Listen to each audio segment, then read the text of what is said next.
Graça e paz, EBcast 7, o podcast da Escola de Bereia. Já pagou o dízimo, irmão? Aqui não vai precisar pagar não, mas se quiser se inscrever, deixa um like e aí isso é o nosso pagamento. Eu sou o David Brito e nós vamos conversar sobre isso hoje, o dízimo. É isso aí, David. Eu sou o seu irmão na fé, Felipe Lopes, e para a conversa de hoje vamos passear pelos textos bíblicos que citam o dízimo, desde Gênesis até o Novo Testamento. Será que tem, David? De ter tem, mas será que é como geralmente pregam por aí? E alguém sempre fala, mas o pastor grande lá tal, no congresso tal falou. Irmão, aqui nós não vamos falar exatamente sobre o que o pastor grande falou, ou o sermão do pastor lá, do ensinador falou. Nós vamos pegar o texto bíblico e olhar a partir da perspectiva desse texto como o tema dízimo era apresentado, desde a primeira citação dele até aqueles textos ali mais conhecidos e geralmente muito usados fora de contexto aí para falar sobre dízimo. Essa é a ideia mesmo, David. E para isso vamos logo aqui deixar claro para o ouvinte o que precisamos abordar sobre esse tema. Há uma origem para essa prática? Quando e onde é citado o dízimo pela primeira vez nas Escrituras? Qual a finalidade de se pagar os primeiros dízimos no Antigo Testamento? Como era praticado esse dízimo no Antigo Israel? Se for anterior à entrega da lei, por que ele aparece depois vinculado à lei e associado à tribo de Levi do Antigo Israel? A igreja primitiva, no período apostólico, praticou dízimos? Quando a igreja começa a cobrar dízimos e com qual finalidade? Há legitimidade de se pagar o dízimo nos tempos atuais para a igreja? Não dá dinheiro na igreja, mas dá pro devorador. Você não dá dinheiro na igreja, mas dá pro devorador. É isso aí, Felipe. Nós vamos levantar esses pontos, né? E desde já dizendo aí para os nossos ouvintes que a gente associa muito o dízimo a Israel, mas ele tem formas diferentes e em culturas diferentes. No passado também acontecia muito de um sacerdote, uma classe sacerdotal, está estabelecida ali como uma camada alta, né, e valorizada da sociedade em vários povos aí do mundo antigo. E era preciso, claro, manter essa galera. E existiam formas de pagar, vamos dizer assim, o que seria correspondente a um dízimo aí para essa classe sacerdotal. Quando não era o povo que fazia, o rei local, o imperador, enfim, conforme o título, diferentes lugares e épocas, vai manter essa classe sacerdotal, claro, desde que eles fossem favoráveis a esse governante local também, né? Eu sempre gosto de também citar a situação que alguns historiadores também já falando sobre o tema, o cristão ele usa muito, né, esse verbo dizimar. Irmão, não existe o verbo dizimar no sentido do dízimo bíblico, tá? A palavra dízimo ele sempre foi um substantivo, um nome, né? E dizimar verbo é outra coisa. Dizimar, a gente sempre fala o seguinte. Na verdade, na linguística aí tem duas formas de identificar que uma palavra ela tem uma origem, né? Uma etimologia. Existe a etimologia real e a etimologia falsa. Por exemplo, quem nunca ouviu a explicação da palavra forró? O forró era quando os caras faziam uma festa para o povão ali no Nordeste, né? E em inglês era for all, aí ficou forró. Não, gente, isso aí é a falsa etimologia. Tem uma origem real da palavra forró, mas não é essa. A mesma coisa da palavra do verbo dizimar. Dizimar é entregar o dízimo. Não, querido. Dizimar é literalmente uma variação do latim da palavra decimos, né? Que vai estar fazendo o seguinte. Era comum haver rebelião de guerreiros ali nas legiões romanas, até porque eles serviam em alguns casos por recrutamento obrigatório. E quando acontecia isso, eles puniam os soldados, né? Numa forma de não perder todos. Faziam um grupo de 10 em 10 e de tempo em tempo um era eliminado, um dos 10. E na forma mesmo de bem roleta russa, e fazia assim com que todos tivessem temor, né? Ou seja, uma décima parte dos grupos de 10 era eliminado, que era um soldado no caso. E daí vem o verbo dizimar, realmente, via latim, que dá origem depois ao português. Ou seja, eliminar, ok? Acabar mesmo, liquidar. E aí o pessoal acaba achando que dizimar é pagar o dízimo, né? Mas não tem verbo dizimar no sentido de pagar. O dizimar sempre foi e é matar, acabar. Eu assisti uma série que tinha esse contexto romano, não sei se tu assistiu ela, chamada Spartacus. Conta a rebelião lá do... Já assisti alguns episódios. Do escravo, né, famoso e tal, gladiador. E no final ali, não quero te dar spoiler, que é muito bom, seria bom tu assistir.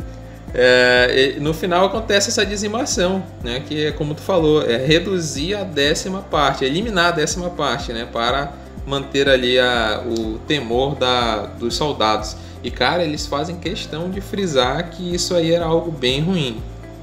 Não era feito assim a todo momento, muito pelo contrário, era algo bem pontual e uma punição bem grave que todo mundo ficou chocado.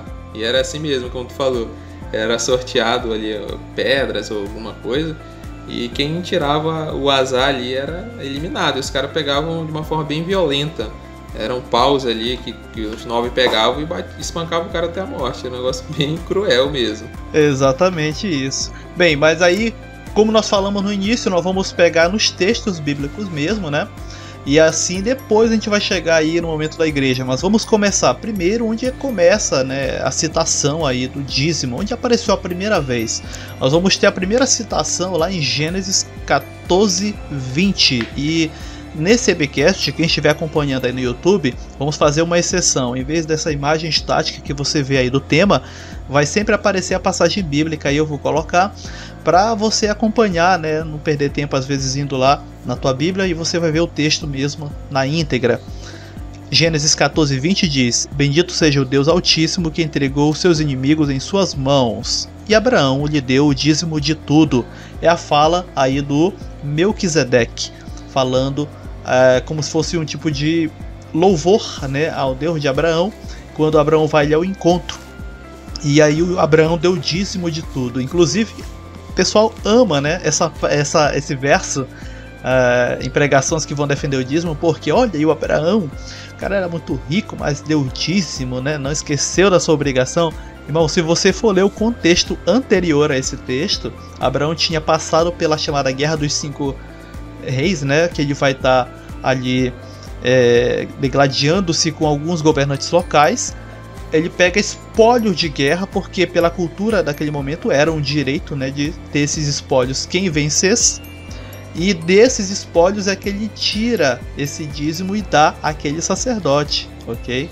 Que fique bem claro isso. Não era incomum no mundo antigo que qualquer sacerdote prestando um serviço a alguém, a pessoa vai lá e pagava um agrado para o sacerdote. É por isso, e aqui em Gênesis 14:20, isso era chamado já ali então de dízimo. E o engraçado é que Abraão não estranha, o Melquisedeque não pede, simplesmente Abraão já faz. Parece que o Abraão já tinha essa prática, e lá da Mesopotâmia ele traz esse costume de alguma forma, já que lá também, né, sacerdotes eram uma classe privilegiada. Exatamente, né? Tem todo um contexto bem diferente, a gente vai frisar de acordo com o desenrolar do episódio, mas é muito diferente tanto o dízimo de Abraão quanto o dízimo de Jacó, também citado bastante, que a gente vai falar mais tarde, e o dízimo mosaico, né? Ele é muito diferente do dízimo atual, em vários aspectos. Basicamente a gente pode dizer que em nada eles são iguais, a não ser pelo nome, né? Até essa palavra dízimo, ela acaba pegando uma conotação sagrada, né? Quando se fala em dízimo, você pensa nesse pagamento, né, que é dado nas igrejas atuais, quando na verdade ele só quer dizer a 10ª parte. Inclusive alguns cobravam o dízimo para passar pelo território, né? Ali, sei lá, o Egito, por exemplo, alguém passava pelo Egito e cobrava o dízimo ali dos viajantes, ou para ficar algum tempo. Então não tem essa origem religiosa ou espiritual. Ali a gente precisa forçar bastante nesse contexto para dizer que existe um dízimo religioso ali, mas é mais uma forma de pagamento. Inclusive, se a gente vê lá em Hebreus, é dito que houve um serviço, como tu falou, de Melquisedeque para Abraão. Ele ajudou ali, sustentou os seus exércitos com pão e vinho. Então esse dízimo também serve como uma forma de pagamento, né? A gente pode até analisar que a Abraão é um pouquinho orgulhoso, né? A gente vê que o rei ali de Sodoma, salvo engano, tenta presentear ele. Ele fala, não quero o teu dinheiro não, para te não dizer que tu enriqueceu Abraão. Então parece ali que é mais uma ideia, né? Lógico que isso aí é interpretação pessoal, que Abraão não queria ficar por baixo de Melquisedeque. Ele vai lá, ajuda o exército e então pega o dízimo também. E é utilizado depois lá pelo autor aos Hebreus para fazer, né? Para mostrar que Jesus é muito superior à ordem de Arão, né? A ordem de Melquisedeque é superior à ordem de Arão. Exatamente isso aí, Felipe. Depois nós vamos ter também aí a segunda citação a dízimo lá ainda em Gênesis, né? Já com o descendente de Abraão, Jacó, capítulo 28 de Gênesis, versículo 22, e que vai dizer assim: e esta pedra que hoje coloquei como coluna servirá de santuário de Deus, e de tudo que me deres certamente te darei o dízimo. Jacó estava em viagem, indo para a terra onde estava o seu tio Labão, né, como sugestão da sua mãe, porque o Jacó estava em fuga por ter provocado ali a ira do irmão, já que ele, vamos dizer assim, recebe a bênção do seu pai no lugar do irmão, disfarçado do irmão. E no meio daquela viagem em penúria, já que Jacó praticamente sai com uma mão na frente e outra atrás, né? Como diz um colega meu, ele não sai nem com uma mão na frente e outra atrás, ele sai com as duas mãos mesmo na frente, sem nada. Pedindo ao Senhor, ele pede que ele guarde na viagem. E ele fala isso: de tudo que me deres, certamente te darei o dízimo. Novamente, esse costume cultural dá para perceber que é absorvido por Jacó, no sentido de pagar a esse Deus alguma dádiva, de modo que ele pudesse atravessar tranquilamente até o destino. Isso é muito comum no mundo antigo. E às vezes o crente ele acha que é algo, né? Nossa, isso aqui a igreja já está aqui, né? Os elementos da igreja já estão aparecendo aqui. Não, querido, não era. Isso era comum. Eu vou dar um exemplo bem longe, bem distante, só para você ter uma ideia. Na mitologia grega, acreditava-se que as almas dos mortos não era na verdade a alma, né? A gente usa a alma aqui por causa do nosso contexto cristão, mas o grego falava algo diferente, seria melhor traduzir como espectro. Aquilo que era a tua essência espiritual, algo do tipo, descia em direção ao submundo, e para chegar no submundo era preciso atravessar o rio Estige. Para você não cair no rio, e você pagava para Caronte, o barqueiro, né, geralmente representado aí nas animações e filmes por um esqueleto com um remo na mão conduzindo o barco. Pagava-se para Caronte, o barqueiro, e você era atravessado e fazia o trajeto no rio Estige.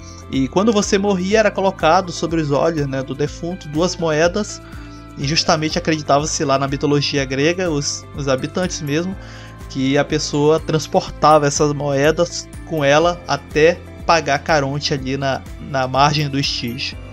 Só para você ter uma ideia, como essa coisa de atravessar, ter uma jornada, né, e ir para outro território, tinha que se pagar algo, né? Aqui já no Gênesis vai ser chamado de dízimo, correspondente a uma 10ª parte daquilo que você portava com você. Exatamente, né? O dízimo de Jacó, ele é diferente do dízimo de Abraão, como a gente falou, então não adianta a gente querer fazer uma junção, uma hermenêutica. O dízimo de Abraão ele é pago uma única vez, a dar a entender, né? A gente não pode inferir isso.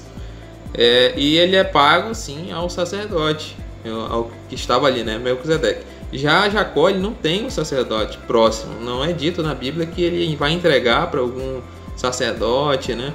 Como tu falou, né? Às vezes a gente quer trazer conceitos cristãos aqui, sendo que não existe. Eu já vi gente dizendo que Abraão era um dizimista fiel, né? Todos os meses pagava o seu dízimo, sendo que também em nenhum momento da Bíblia, irmão, nenhum momento o dízimo é pago de forma mensal.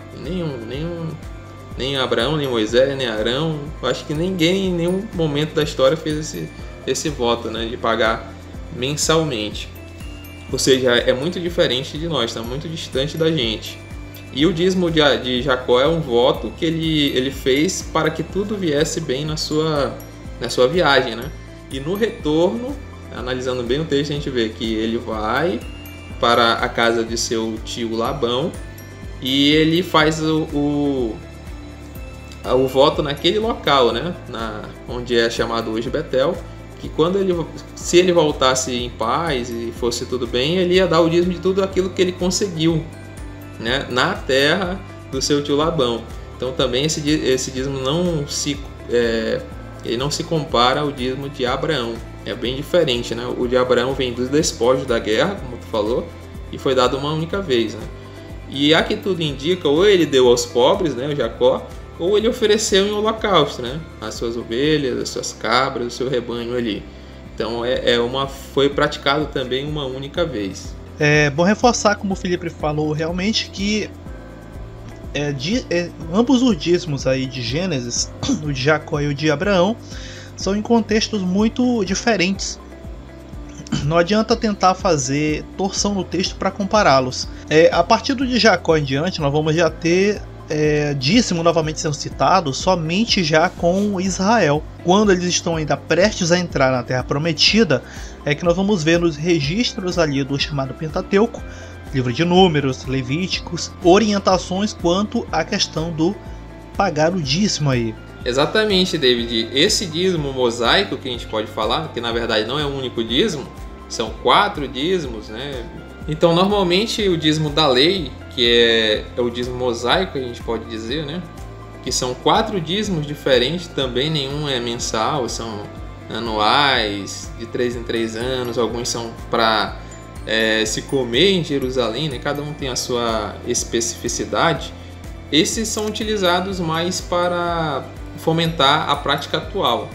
Principalmente o texto mais conhecido aí, que é Malaquias 3:10, ele trata exatamente desse dízimo, o dízimo da lei mosaica. Mas nós temos que entender todo o contexto. Como nós já falamos, né? Deus levantou Abraão, Abraão teve o filho Isaac, Isaac e Jacó, e de Jacó surgiram as 12 tribos de Israel, né? Que ele teve seu nome mudado naquele mesmo episódio que a gente já citou. Então, os seus 12 filhos geram as 12 tribos de Israel, que ficam presas no Egito, né? São cativos ali, começam como amigos ali do rei, né? Tem toda a história de José.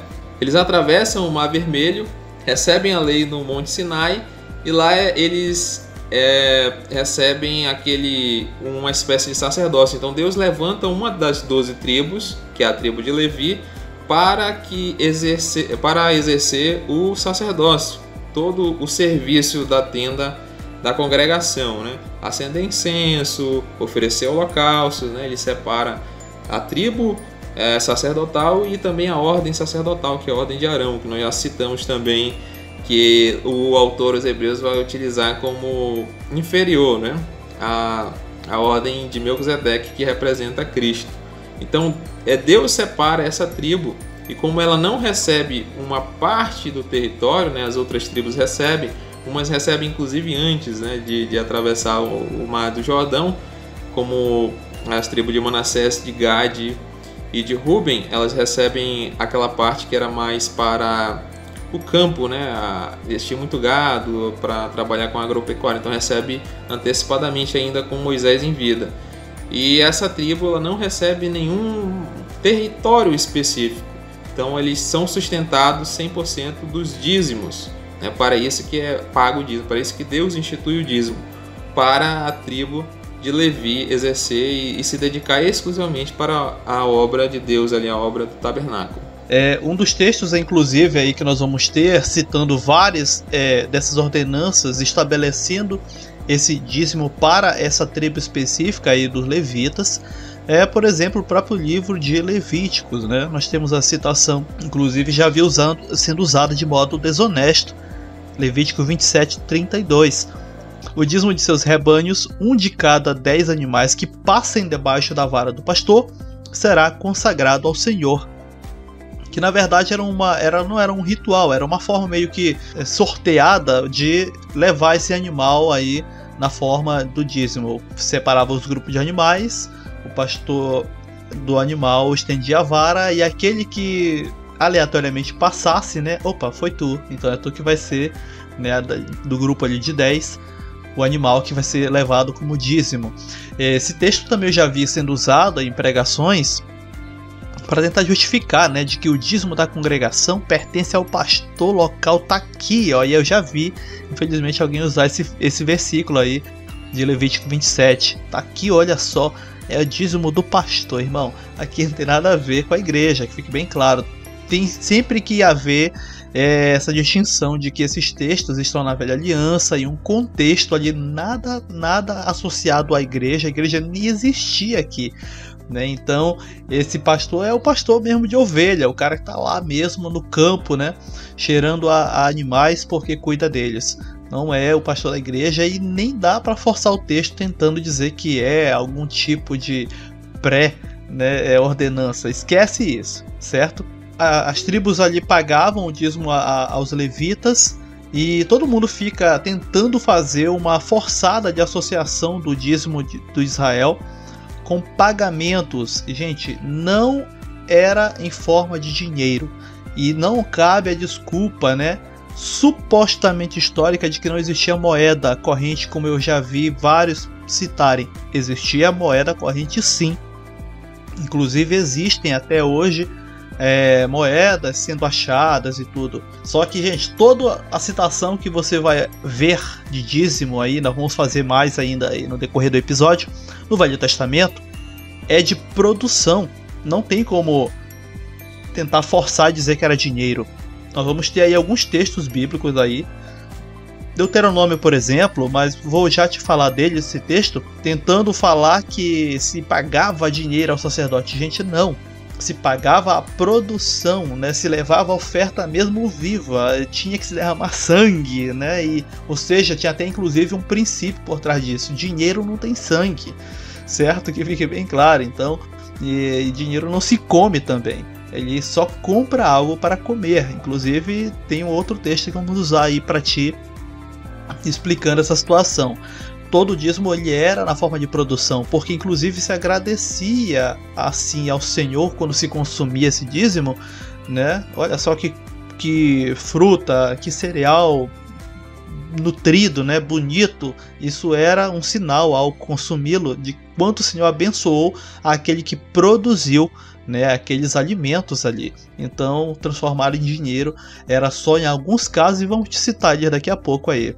Toda vez que nós formos citar alguma coisa lá do Levítico, do Deuteronômio, é comum que vá haver uma forma de Deus dizendo: na terra em que vocês entrarem, ou então no local onde o Senhor colocar o seu nome, vocês levarão os dízimos, as ofertas. Lembrando, gente, que esses livros estão falando dessa forma porque é um contexto ainda pré-nação estabelecida na terra, ou seja, o povo ainda ia entrar. É por isso que está falando em um tempo ainda como se fosse acontecer, ou seja, ali no deserto ainda não estava se praticando tudo aquilo que só daria para praticar, de levar a oferta, de sair da sua cidade, né, levar a produção, comer lá no local onde estaria o nome do Senhor, ou seja, onde estaria a tenda, né, da congregação.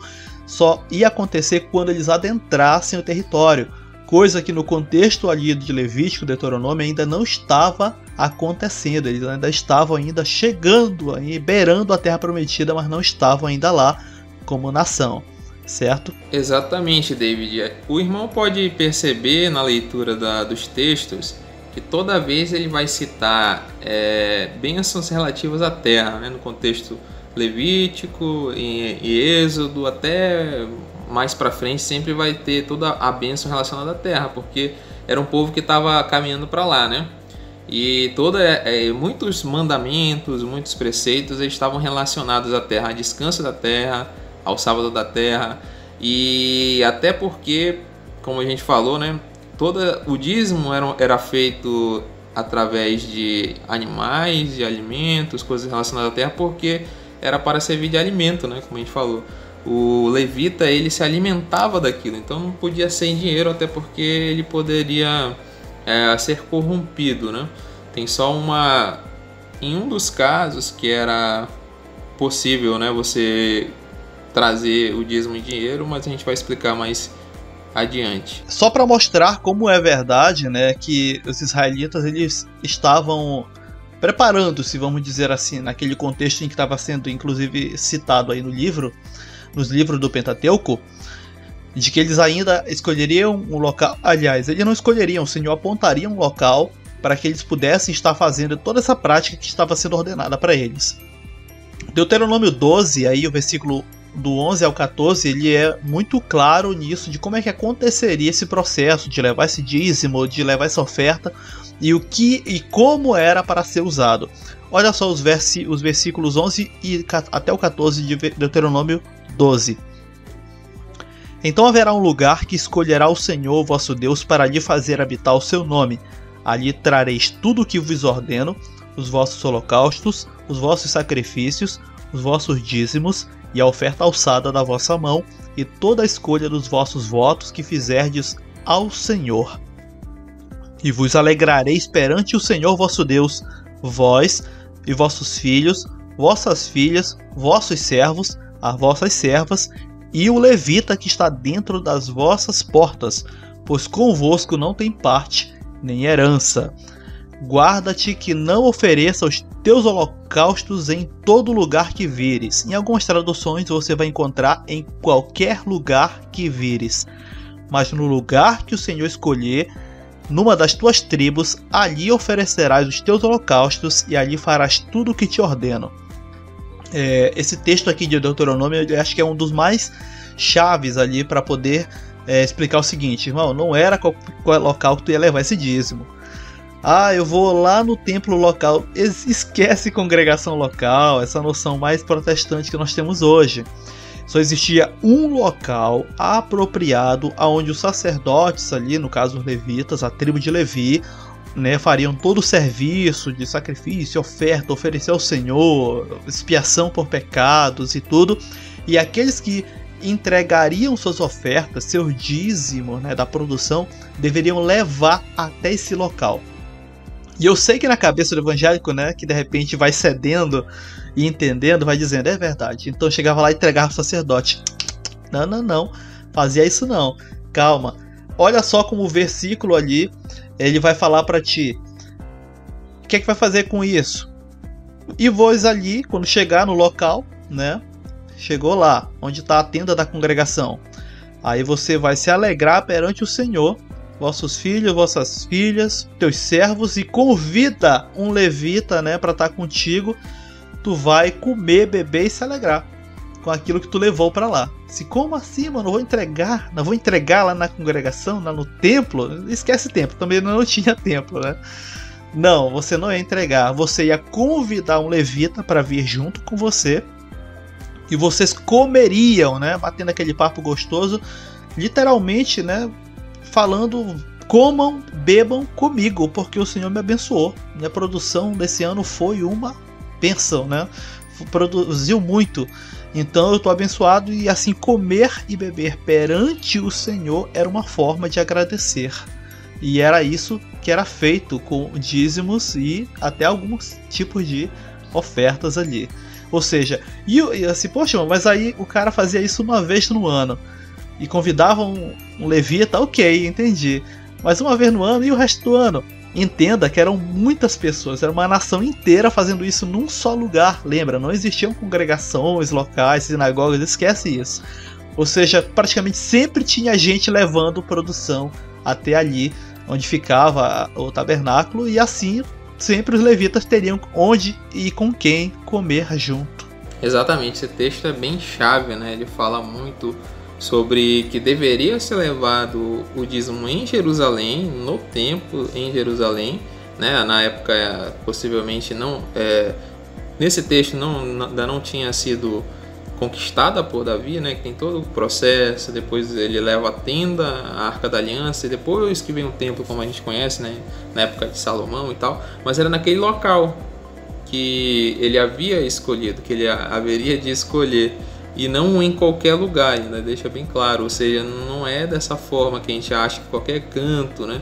Se você quer seguir esse mandamento aqui, tem que ir lá em Jerusalém e depositar Aliás, nem tem templo, nem tem mais sacerdócio, então não tem nem como a gente utilizar, o que a gente sempre está batendo na tecla, é utilizar esses textos para se fomentar uma prática atual do dízimo. Ele não tem base bíblica, pelo menos nesses moldes aqui, nem em Abraão, nem em Jacó e nem em vários textos da lei mosaica, né? E também fala do levita, né, como a gente falou, porque não tem lugar nem herança convosco, ou seja, deixa bem claro, não tem... Ele explica, é autoexplicativo, explica toda a história, aí todo aquele processo, né, de dízimo do povo. E ainda tem umas orientações que eu acho que é bom comentar, né? Esse mesmo livro lá em Deuteronômio 12, mais na frente você vai encontrar uma outra orientação, porque nós vamos ter um único local em que o Senhor aceita essas ofertas, né? Onde se leva esse dízimo e tudo, e o qual o Senhor repassa para que sejam, né? Lá em Números ele fala isso, repassa para que sejam apenas dos levitas, já que eles não tinham terra para produzir. E alguém pergunta, mas se a pessoa morasse muito longe, né, lá do local da tenda da congregação, como é que essa pessoa ia chegar com esse monte de bicho, de semente, de produção? Bem, ele tinha uma exceção. Deuteronômio 14 fala isso. Deuteronômio 14 vai dizer que ele podia vender essa produção, esses animais, pegava o dinheiro e aí ele levaria consigo até o local. Quando chegasse lá, ele de novo ia comprar, né, eu vou até citar aqui, Deuteronômio 14, lá no versículo, não marquei aqui o verso, mas que diz assim, depois você vai ver aí na tela, vai estar marcado, aquele dinheiro darás por tudo o que deseja a tua alma, o dinheiro que você ganhou para vender a produção desse dízimo. Tu vais comprar vacas, ovelhas, vinho e bebida forte, e tudo que pedir a tua alma, tudo que você desejar, e vai comer perante o Senhor e vai se alegrar tu e a tua casa, né? Ou seja, se estivesse morando muito longe do local onde ficava ali os sacerdotes, né, a tenda da congregação, o pessoal tinha a permissão de vender, fazer um dinheiro com aquele dízimo, pegava o dinheiro, levava para lá, entregava para o sacerdote, né? O crente fica logo naquilo, entregava, não entregava dinheiro nenhum para o sacerdote nenhum, gente, que fique bem claro. Ele ia comprar, ele ia fazer um mercado, né? Ia naqueles mercados ali, ele ia comprar a vaca ou o bezerro, o que fosse, que esse aqui tá bonito, tá gordo, eu quero vinho, bebida forte. Ele ia beber, ele ia se alegrar, ele ia comer, né? Porque o Senhor o abençoou na sua produção. Era assim que era feito com esse dízimo aí. Olha só que coisa bacana.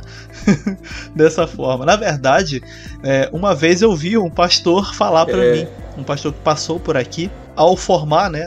Quando eu me formei da faculdade, consegui logo um contrato, já ia trabalhar. A minha mãe alegre, ela vai e chama todos para ir uma quadra aqui próximo. Todos irem lá, e fez, na verdade, não foi nem um culto, foi um negócio bem rápido. E no final ela disse, né, que ela tinha feito aquilo porque agora sim, estava fechada a faculdade, não ia ter aquilo de desistiu do curso, não fechou, não deu conta, né, já estava formado, já estava até com contrato, já ia trabalhar. E aquilo era uma forma dela agradecer a Deus. Aí o pastor, na época, inclusive, acho que foi o mais sensato que passou aqui de lá pra cá, só ladeira abaixo, olhou pra mim e falou assim: David, isso que tu tá fazendo aqui, isso é ação de graça. Não é olhar pro irmão lá no culto e dizer, coloca aí na anotação pro pastor falar que eu tô oferecendo este culto em ação de graça. Não. Isso tu tá fazendo aqui de chamar teus vizinhos, os amigos da igreja, os amigos que não são crentes, todo mundo, e comer com eles juntos, isso aqui é ação de graça de verdade. E era exatamente isso que os israelitas faziam com esse dízimo. Literalmente chegavam ali no local da tenda da congregação. Qual era a importância de ir para lá, para o local da tenda? É porque tu chamaria um levita, né, para ir comer contigo, às vezes mais de um, para também se beneficiar contigo e estar ali testemunhando o quanto o Senhor te abençoou naquele ano, né, na sua produção. E vocês comeriam, beberiam, né? Era um momento para se alegrar ali pelas bênçãos daquele ano de produção. Esse dízimo, né, são, como a gente falou, são 4 dízimos diferentes da lei mosaica, né? Aquele primeiro dízimo, o geralzão, o anual, né, que era para o sustento do levita. E esse aqui que tu citou, ele não era para o sustento do levita, ele era uma comemoração mesmo, cara. Ele era uma espécie de... Era chamado dízimo de Jerusalém, né? Porque ela tinha que levar para Jerusalém. Esse é o único que você poderia ter dinheiro envolvido, né? Você poderia vender lá na sua cidade, trazer para Jerusalém, comprar lá em Jerusalém tudo que desejasse a tua alma, né? Então era para você comer e você se alegrar com o levita, né? Não era para depositar ali no tesouro, na casa do tesouro, né? Que era diferente, né? Era muito diferente do que nós temos hoje, né? Na maioria das denominações. E falando em dízimo diferente, aqui vai mais um. Nós vamos ter aí em Deuteronômio, né? 14, lá nos versos 28 e 29, a outra forma de dízimo, que é, olha só o texto: ao fim de 3 anos, tirarás todos os dízimos da tua colheita no mesmo ano, e os recolherás dentro das tuas portas. Ok? Todo ano tirou, e aí ao fim de 3 anos, está ali já acumulado. Então virá o levita, pois esse não tem herança contigo, o estrangeiro, o órfão e a viúva que estão dentro das tuas portas, e comerão e fartar-se-ão, para que o Senhor teu Deus te abençoe em toda a obra que as tuas mãos fizerem. Essa aqui é outra forma de dízimo, onde você tira uma parte todo ano e guarda na tua casa. Quando é no final de 3 anos de acúmulo, simplesmente você vai convidar levitas. O levita ali, pelo menos tinha que ter um. Você vai convidar órfãos, viúvas, pessoas que estão, né, precisando, vamos dizer assim. E aí, diante do Senhor, você vai comer com aquelas pessoas, as pessoas vão se alimentar desse dízimo aí, para que, né, o Senhor te abençoe muito mais. Ou seja, era uma forma praticamente já ali estabelecida num tempo tão antigo, tão remoto, de assistência social, onde pessoas que não tinham condições de produzir, né, órfãos, viúvas, poderiam comer bem, né, que era justamente esse dízimo aí, citado em Deuteronômio 14, 28 e 29. Exatamente, mais uma vez a gente vê a preocupação de Deus com o levita, né? Alguns consideram uma bênção, alguns consideram uma maldição, né? Ele é separado, ali não recebe herança. A gente pode pensar, poxa, mas vão ficar desamparados e tal, né? Para muitos era um peso, né? Ter que ser sacerdote ou estar ali, né, no templo, porteiro, fazendo o serviço, para outros era uma bênção.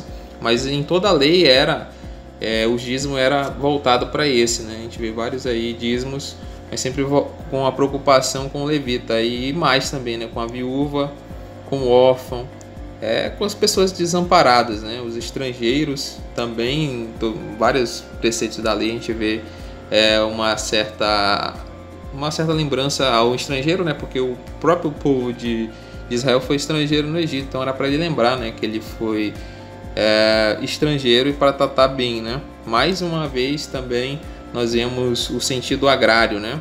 Tem o famoso Malaquias 3:10, né?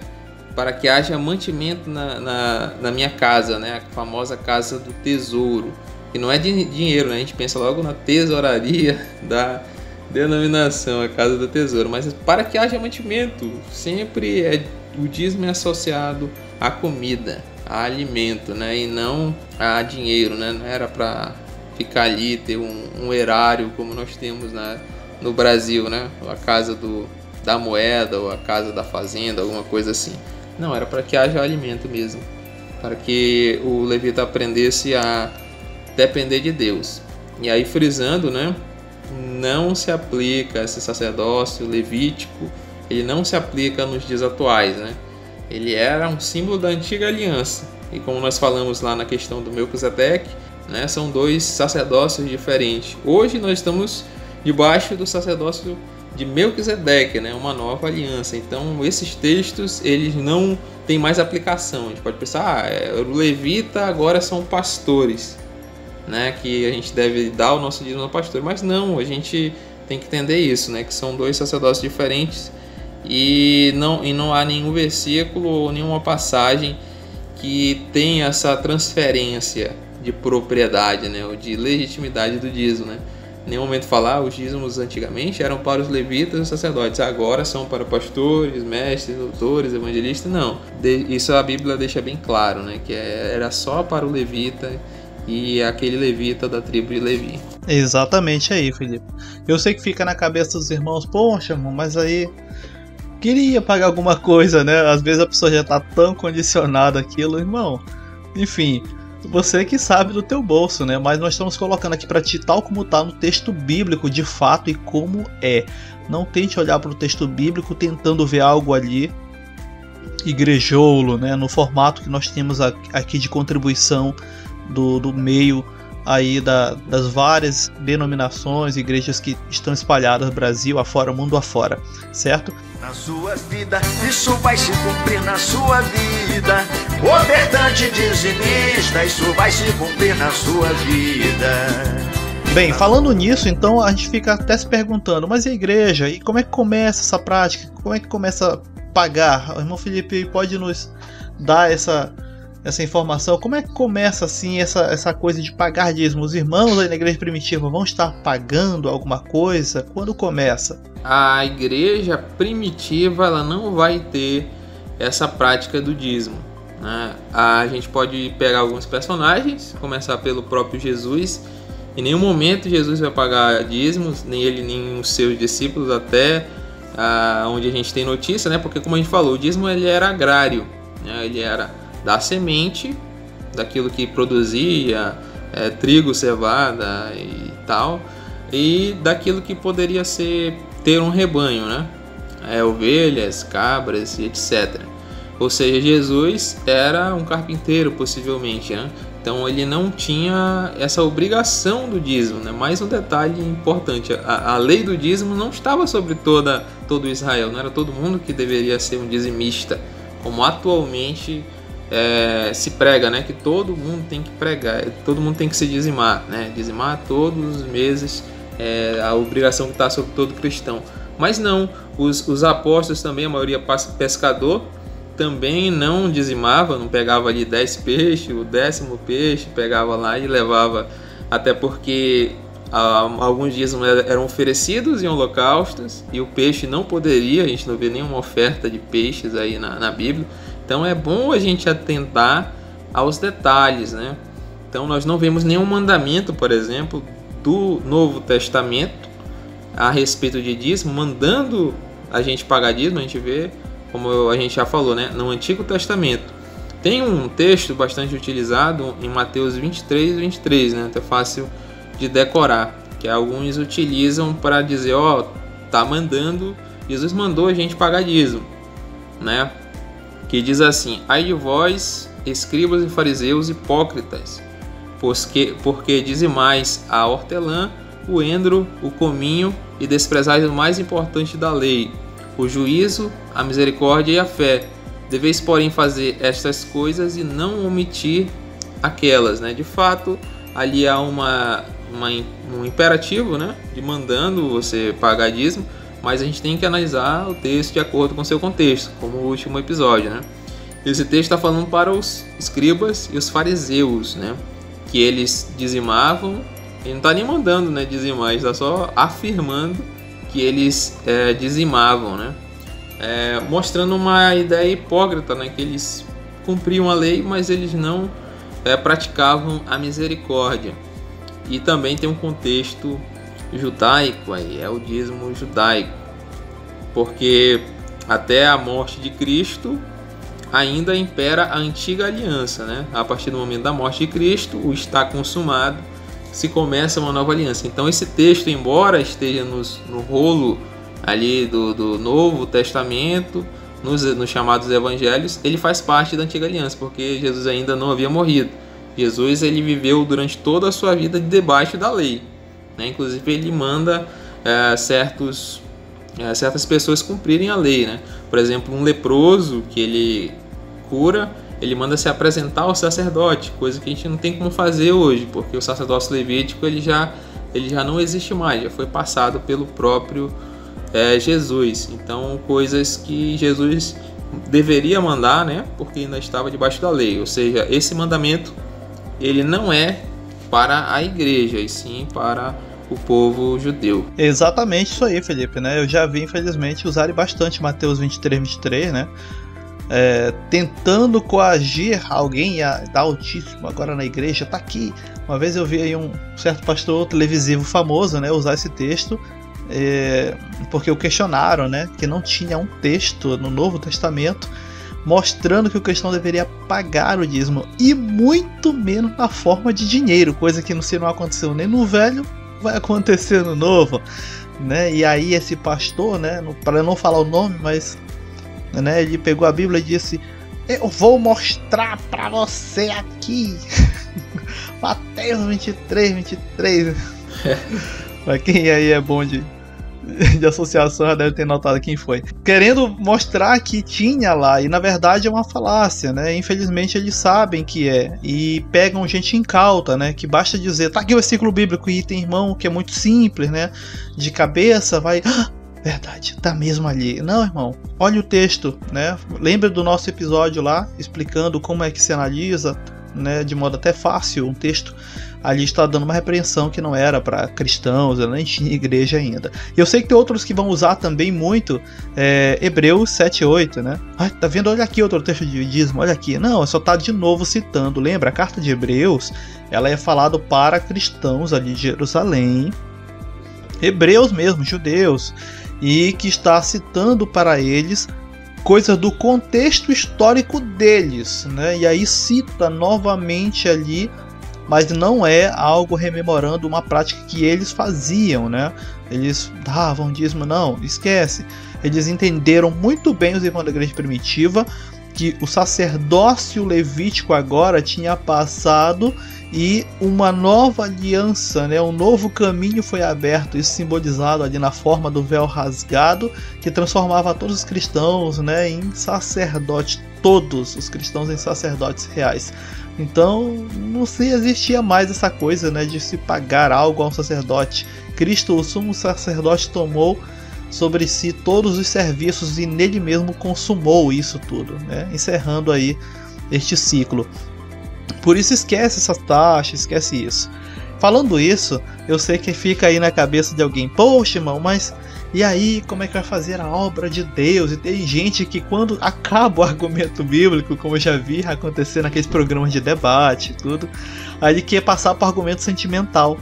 Não, irmão, mas aí como é que vai sustentar a obra de Deus, um negócio desse? Como é que pode, irmão? Deixa eu te falar uma coisa aqui, de verdade, de um adulto para um adulto. Você está preocupado em fazer a roda do sistema continuar girando, né? Em ter aquele templo ali, com aquele conforto e aquele salário legal. Quem não queria, né? Mas, irmão, independente disso, isso daí tem essas despesas agora, porque, vamos dizer assim, é aquele monstro que você criou e agora você não tá sabendo como mantê-lo, né? Em alguns locais aí se questiona bastante, porque sabe como é, as mídias, né, estão levando mais a informação aos demais, e muitas pessoas começam não mais, por exemplo, a querer pagar esse dízimo aí.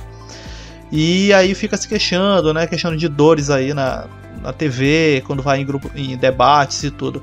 Bom, tu tá preocupado com o sistema. A Bíblia nunca mandou estabelecer isso. Estabelecer pessoas que vivessem literalmente de quantias de dinheiro fixas sendo paga pelos irmãos, né? E quando a Bíblia cita isso lá em Atos, é em outra situação. Irmãos que voluntariamente vendiam propriedades, né? Vendiam e depositavam aos pés dos apóstolos valor para que eles mantivessem os necessitados, órfãos, viúvas que estavam ali dependendo da igreja, porque o contexto ali, né, nós sabemos, histórico, não era como o de hoje, né, que tem previdência social para cuidar da população menos abastada e tudo. Então é só para se ter essa ideia de que mas tem que ter, porque senão a obra quebra e tudo. Não, irmão, não esquece isso. Tá preocupado é com a denominação, com as coisas que esse sistema gerou, essas despesas enormes. Salários exorbitantes, que eu acho que tem irmão aqui que está nos ouvindo e nem conhece salários. Se eu falasse um valor só de um, que por exemplo é aqui da minha região mesmo, o irmão agora que está nos ouvindo, né, eu deixaria o celular cair no chão, de tão alto, é absurdo. Irmão, isso daí são apenas coisas que criaram, né, infelizmente. E não tem nada a ver, esquece dízimo do passado, e não existe esse dízimo de dinheiro que às vezes até mesmo você ferrenhamente defende. Exatamente. Tem até um outro texto falando ainda de Hebreus, que, cara, ele é basicamente a criptonita de quem defende a prática do dízimo, ou que o pastor deve receber o dízimo, que é Hebreus 7:5, né? Ele diz assim: e os que dentre os filhos de Levi recebem o sacerdócio têm ordem, segundo a lei, de tomar dízimo do povo, isto é, de seus irmãos, ainda que tenham saído dos lombos de Abraão. Ou seja, esse texto ele dá mais algumas informações interessantes, né? Como nós falamos. O dízimo ele é para a tribo de Levi, né? E ele tem, segundo a lei, né, direito ali de tomar, ele até utiliza essa palavra, né? Que a gente fala sempre, a gente já falou aqui, que muita gente diz que o dízimo é devolvido, né? Como uma forma de gratidão. Não, eu devolvo a Deus o dízimo, mas em nenhum momento, nem o dízimo de Abraão, nem o dízimo de Isaac, ou melhor, de Jacó, e nem o dízimo mosaico se utiliza essa terminologia. O próprio autor dos Hebreus vai dizer que Abraão pagou o dízimo. Então o dízimo é pago, é um imposto. Não é nada mais do que isso, um imposto. E só os sacerdotes que recebem, né, os filhos de Levi que recebem o sacerdócio têm o direito de tomar.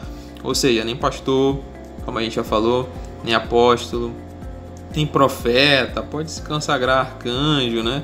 Não tem como, é só dado biblicamente direito ao sacerdócio da tribo de Levi. Ou seja, qualquer pastor que toma dízimo do povo está fazendo algo indevido, biblicamente, né? E a gente já falou que esse sacerdócio levítico ele já foi extinguido.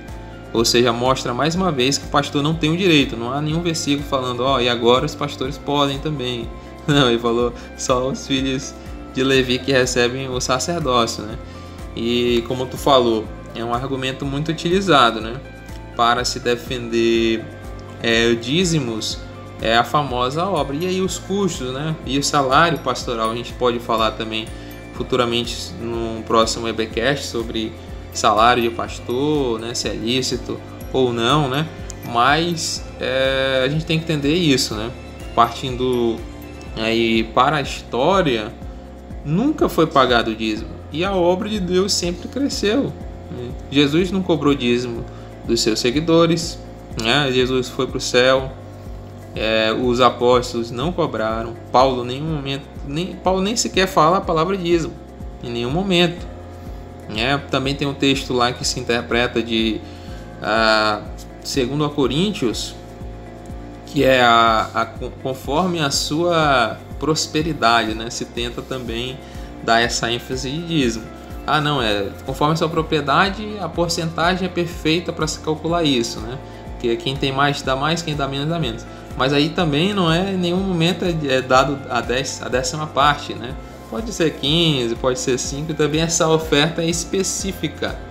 Ali naquele momento, para levar para os irmãos que estavam em Jerusalém, não era uma oferta diária, nem semanal e nem mensal, era uma especificidade clara ali no texto, né? E os discípulos, a gente vê isso na história, se a gente está um pouquinho na história, os famigerados pais da igreja, que eu gosto muito também, em todos os seus escritos, ninguém vai pedir ou ordenar a prática do dízimo, né? Esse texto aí, 23 de Mateus, também é citado por eles várias vezes, mas nenhum fala, agora nós devemos pagar dízimo.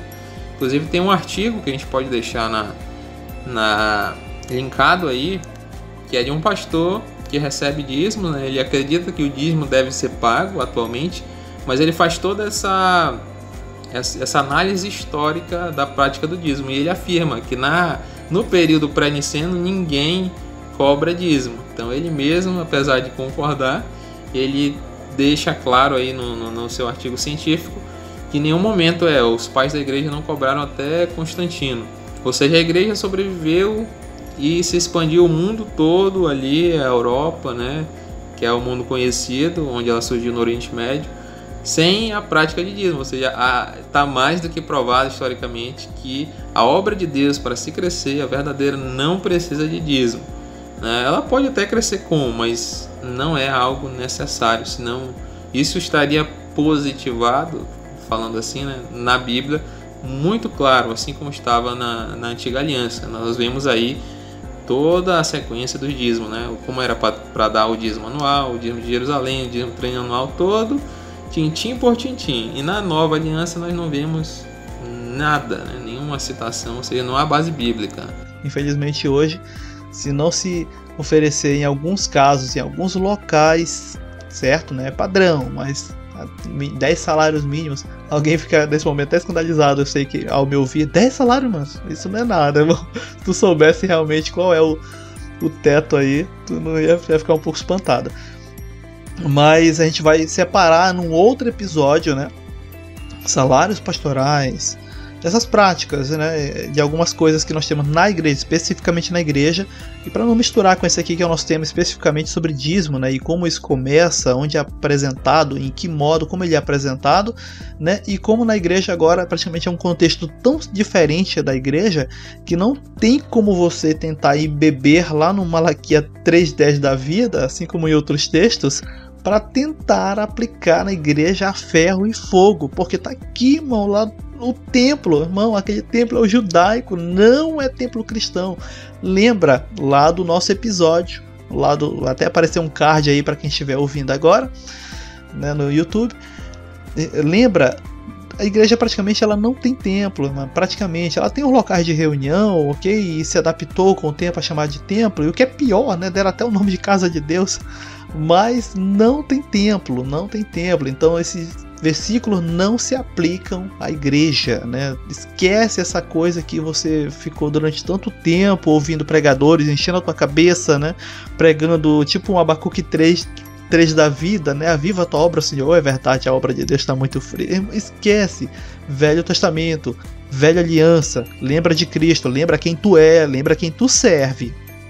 Nova Aliança, certo? O Senhor Jesus, graças a Deus, fez novas todas as coisas a partir do seu sacrifício. E ainda está lá, o velho, mas ainda está lá, não tá? Graças a Deus, para nós vermos o trajeto que levou até o ponto, né, que culminou no Cristo. E esquece essas coisas. Nós vamos voltar ainda nesse tema lá quando nós estivermos falando sobre salários clericais, alguns outros pontos aí especificamente para a igreja, né? Nesse aqui é só para te dar esse panorama aí bíblico histórico do que era esse dízimo, como começou, de onde veio e para onde foi. Exatamente, né?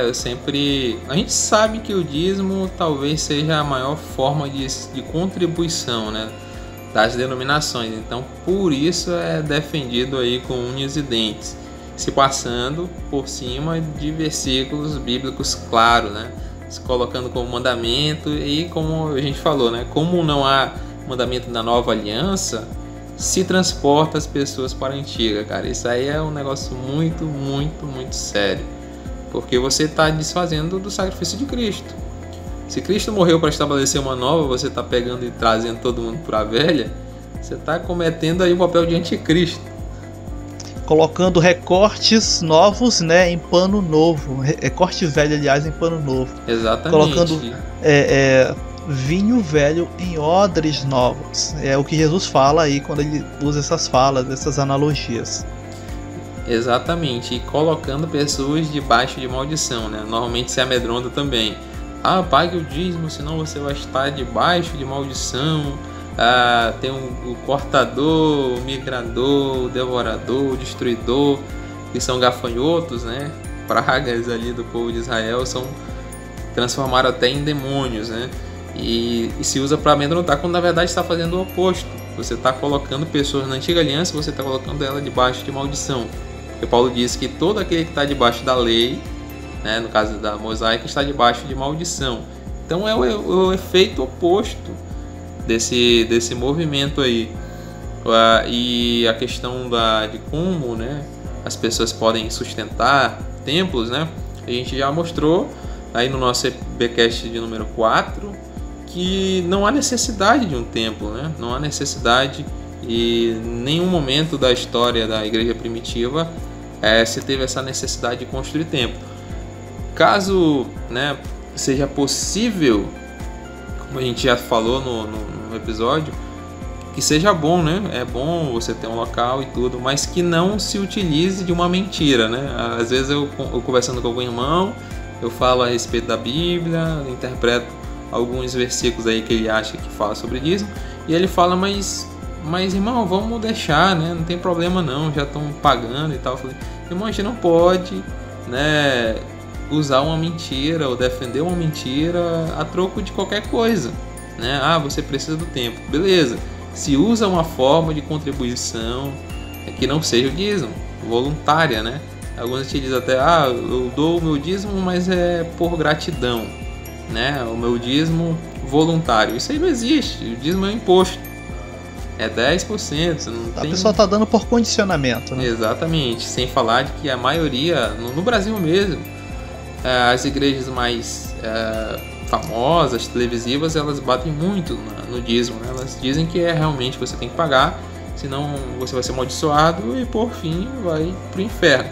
Ou seja, por mais que na sua igreja não pregue, né, a obrigatoriedade do dízimo, na sua mente ainda está esse sentimento de medo, né? Não, vou ter que dizimar, né? Meu pastor disse que não é obrigatório. Ou seja, no fundo você acaba sendo coagido, né, psicologicamente a dizimar, né? Ninguém nasce, acorda num dia e fala, eu vou me tornar um dizimista fiel. Não, alguém implantou esse mandamento na cabeça dela e faz com que ela acabe dizimando, né? Ali pode até dizer que é espontâneo, mas no fundo tem uma obrigatoriedade. Alguém chegou para ela e mandou ela dizimar, né? Exatamente, isso daí, né? Se algum irmão que nos ouve aí, não, mas eu quero pagar.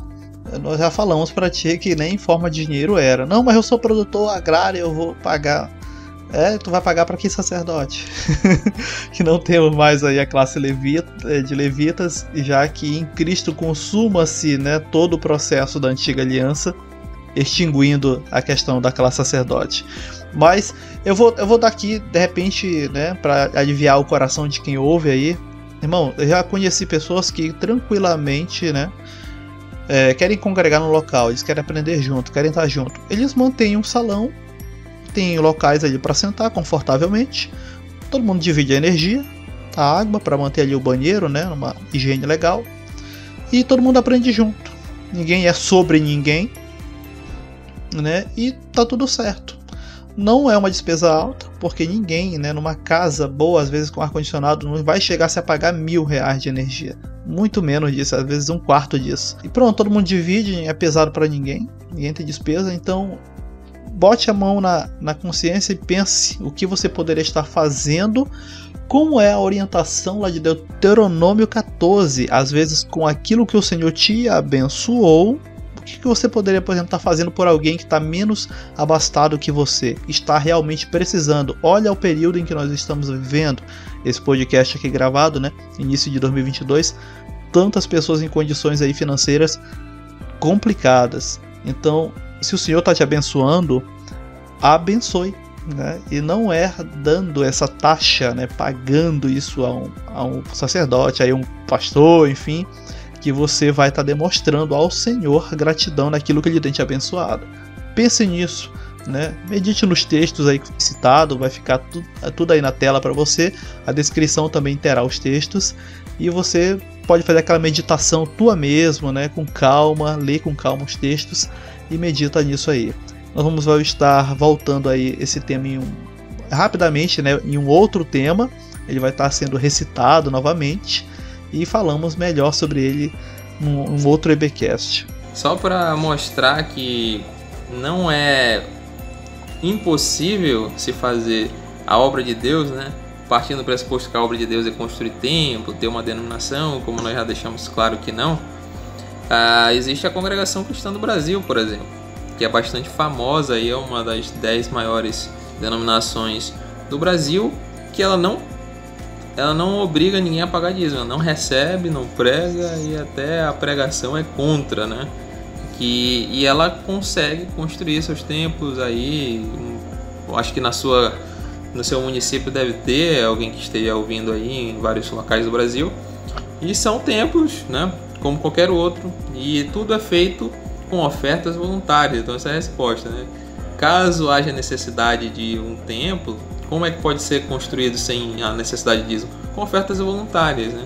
E se não tiver, se ninguém quiser, aí a gente já percebe que é algo pesado, né? O mesmo parte para salários pastorais, né?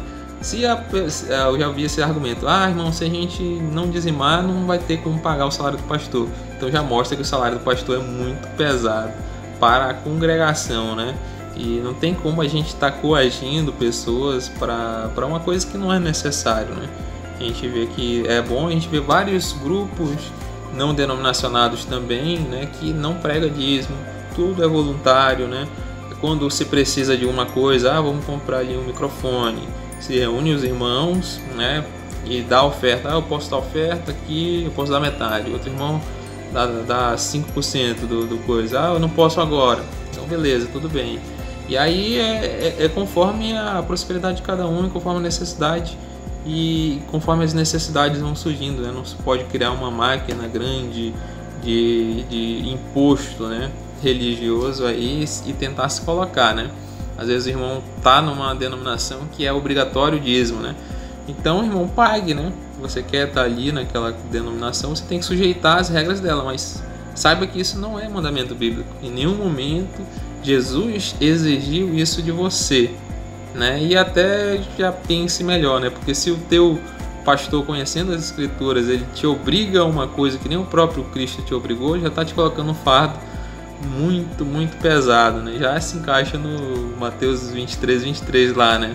Como um dos fariseus que tá cumprindo a lei ali, mas não está pensando na misericórdia e na fé, né? Não está pensando no amor ao próximo, porque está colocando um fardo muito pesado na costa do seu semelhante, né?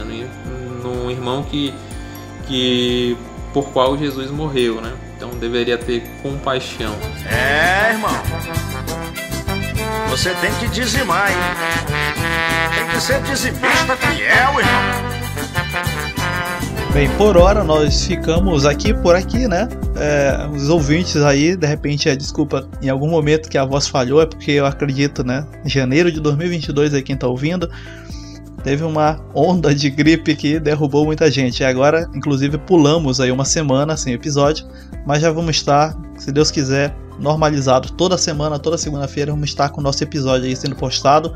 YouTube, Spotify, Google Podcast, para você acompanhar conosco aí os episódios do EBcast. Comente, né, deixe sugestão, dúvida nos comentários. Vamos estar recolhendo sempre isso aí e transformando até mesmo no episódio, ou apresentando no meio dos episódios a sua dúvida aí. Que o Senhor te abençoe, você, sua casa, te faça prosperar e te abençoando, você abençoe também aos que precisam. É isso mesmo, pessoal. Compartilhe com amigos se você gostou, você ficou, poxa, eu gostei muito dessa explicação sobre o dízimo, aprendi bastante. Então compartilhe com algum irmão. Lembrando que o nosso objetivo não é, né, que você arrume confusão com a congregação que você frequenta aí, né, ou crie motins. Não, é que você esteja consciente das escrituras, né? Você fala, agora eu não quero mais dizimar, e o que eu faço? Né? Ajude o próximo, né? Ajude alguém que precisa de fato daquilo, né? Se você quiser nos ajudar também, ser o mantenedor aí do podcast, né? Aproveitando que é o EBcast 7, né? Você vai ser 7 vezes mais abençoado. Tô brincando. Não, mas toda a contribuição é bem-vinda. Como disse o David, compartilhe, comente, né? Deixe a sua sugestão aí do vídeo, né? Que nós podemos estar gravando alguns vídeos respondendo as suas dúvidas, né? Interaja aí conosco. Aqui é o seu irmão Felipe Lopes. Graça e paz. Graça e paz.